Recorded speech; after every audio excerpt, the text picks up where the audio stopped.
તો વલસાડમાં પૂરની પરિસ્થિતિ બાદ સરકાર એલર્ટ મોડમાં। ડેપ્યુટી સીએમ નાણાં શહેરી વિકાસ મંત્રી કનુ દેસાઈ એક્શનમાં।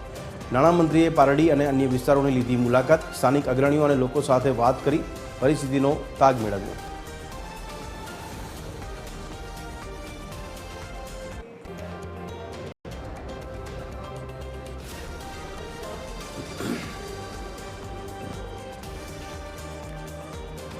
आज अंगे વધુ વિગત આપી રહ્યા છે અમારા સંવાદદાતા રીતેશ।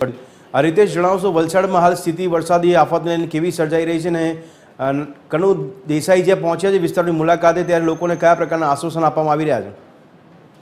જી બધે ગઈકાલે સમગ્ર વલસાડ જિલ્લામાં વરસાદે પોતાને જે કહેર મચાવ્યો હતો ને ત્યારબાદ હવે અનેક વિસ્તારોમાંથી પૂરની તારાજીના દ્રશ્યો સામે રહ્યા છે। મોટાભાગના વિસ્તારોમાં વ્યાપક નુકસાન થયું છે। ખાસ કરીને જે સ્થાનિક લોકો છે તેમના ઘર વખરી સહિતનો જે નુકસાન થયું છે ત્યારે તંત્ર પણ અત્યારે એક્શન મોડમાં આવી છે અને ખાસ કરીને રાજ્યના મંત્રીએ પારડીના જે અસરગ્રસ્ત વિસ્તારો છે ત્યાં મુલાકાતો લીધી હતી અને જે પૂરના વિસ્તારોના મુલાકાત લઈને જ્યાં કયા પ્રકારનું નુકસાન થયું છે ત્યાં માહિતી હતી અને તાત્કાલિક જે અસરગ્રસ્તો છે તેમને સહાય ચૂકવવામાં આવે તેવી પણ અહીંયા દરખાસ્ત આપી છે। ઉલ્લેખનીય છે કે આજે નાયબ મુખ્યમંત્રી પણ વલસાડ જિલ્લાની મુલાકાત તેમના દ્વારા પણ સમગ્ર સમીક્ષા કરવામાં આવી હતી। આમ પૂરના પાણી ઓસર્યા છે અને ત્યારબાદ તેને લઈને અત્યારે તંત્ર એક્શન મોડમાં ઇજાગ્રસ્ત લોકો છે તેમને તાત્કાલિક સહાય મળે તેવા આદેશ પણ કરવામાં આવ્યા છે।